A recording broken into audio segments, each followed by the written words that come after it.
Hello children, welcome to the maths class. Today we are going to start the third chapter. The name of the chapter is data handling.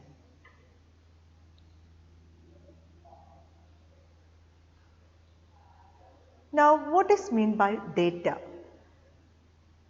You have already learned.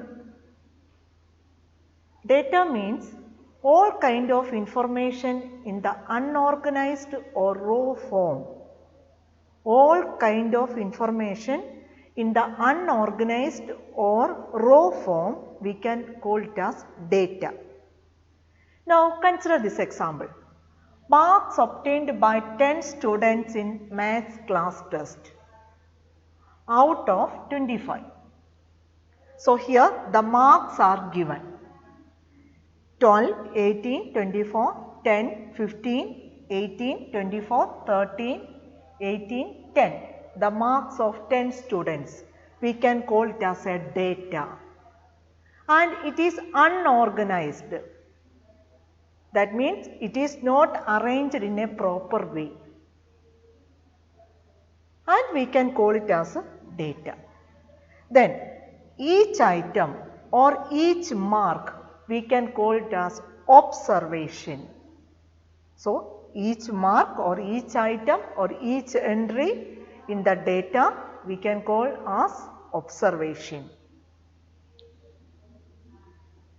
Then we can collect so many data. Okay, height and weight of students, you will get a particular type of data.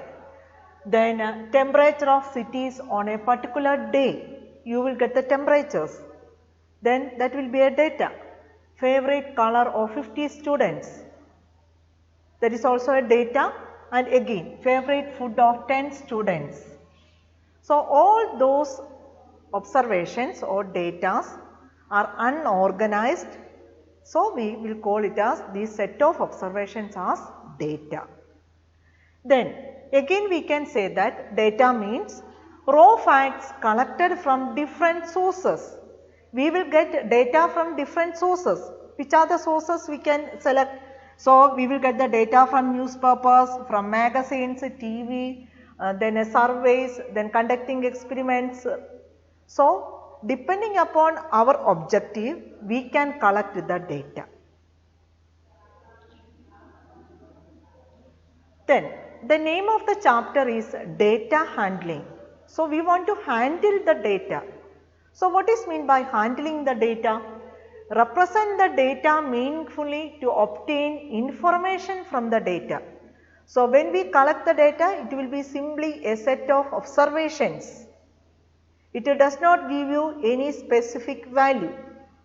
So when we represent the data meaningfully, and then we will get information from the data. So that is the meaning of handling the data. So we have to arrive conclusions from the data or meaningful information from the data.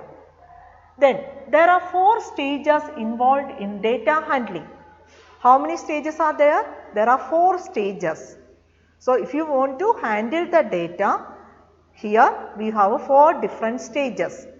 Now first one, collection of data. We want to collect the data. Second one, organization of data. After collecting it, we want to record it and we want to organize it. Then third one, representing the data. Representing the data means from the set of observations we can find out some representative values. Okay. Then last one, interpreting the data. That means after representing the values or certain values in order to give the data, we can interpret the data. Interpret the data means we can make conclusions regarding the data. So when we collect the data, it should have a purpose and finally we can arrive a conclusion about the data. So how many stages are there? There are 4 stages. One is collection, second one is organization, third one representing the data or representative values we can find out, and the last one is interpretation of the data. Now look at that first one, collection of data. Before collecting the data, we need to know what we would use it for, what is the purpose, what is the use of this data. So that should be in your mind.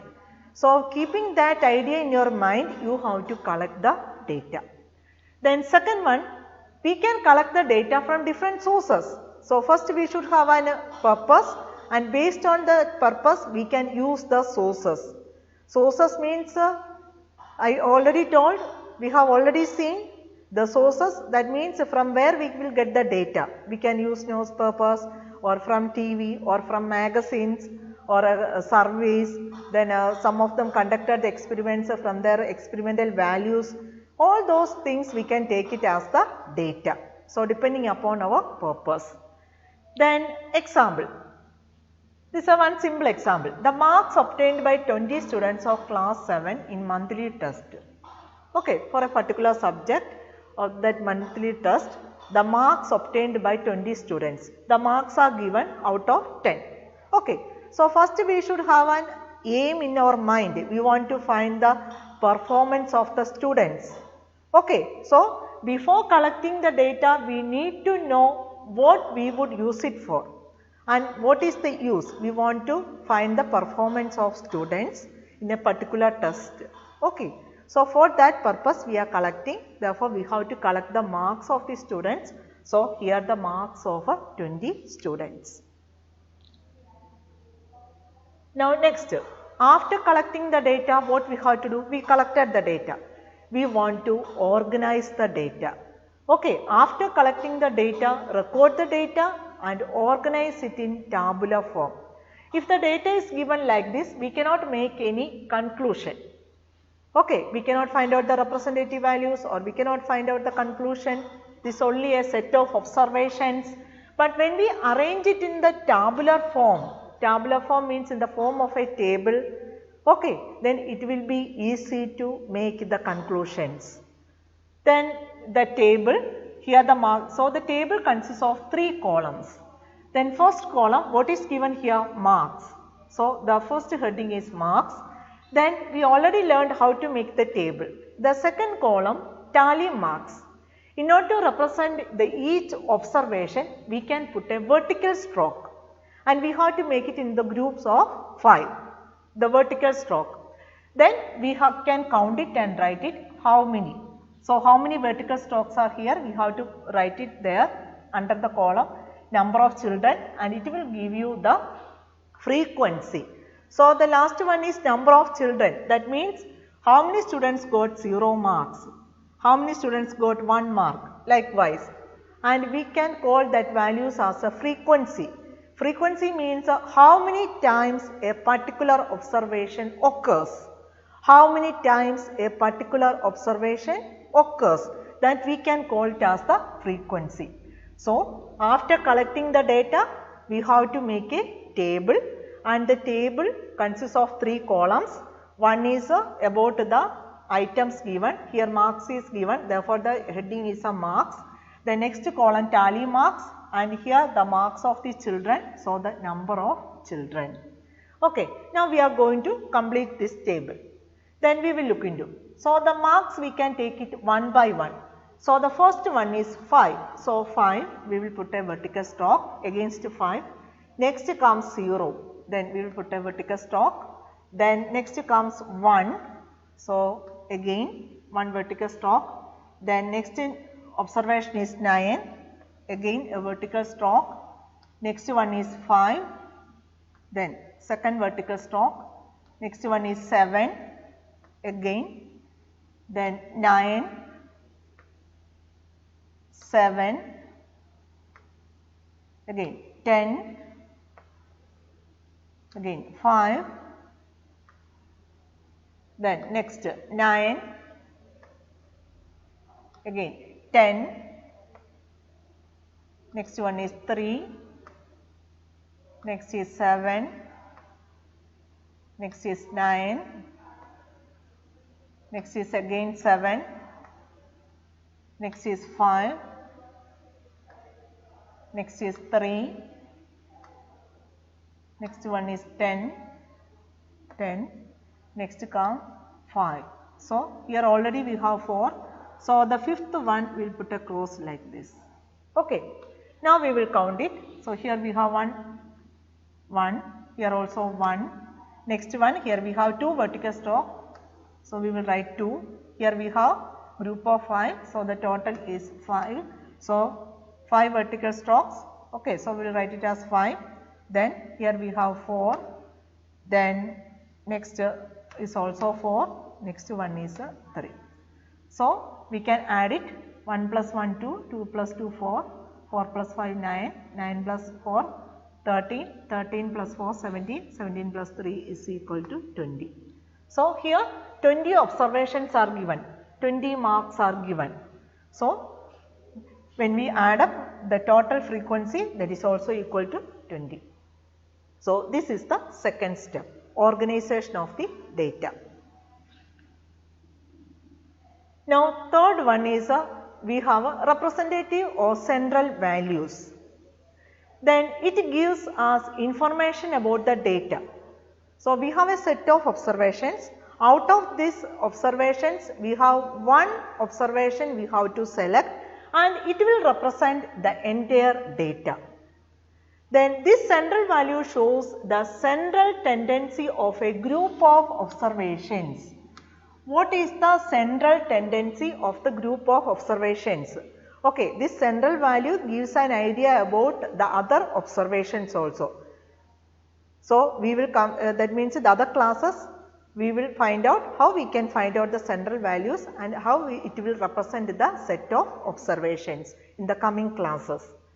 Then different representative values are arithmetic mean, mode and median. So, we want to learn about these central values. Okay, so which are the representative values or central values? One is arithmetic mean, or simply you can say that average or mean. Then next one is mode and the third one is median. Then different forms of data need different representative values to describe it. Depending upon the data, we can find out the different representative values.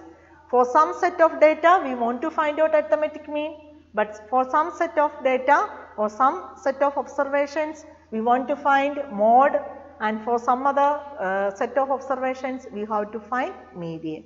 And all those values will represent the given set of observations. So, in the coming classes, we will learn how to find out the central values and how it will show the central tendency of the group of observations. And the last one is interpretation of the data. So, we found a central value and from the central value we can make conclusions about the data. Therefore, there are 4 stages involved in the data handling. One is a collection of the data. Second one, organization of the data. Then third one, finding out the representative or central values. And the last one is interpretation of the data. So, that is all for today's class. Thank you.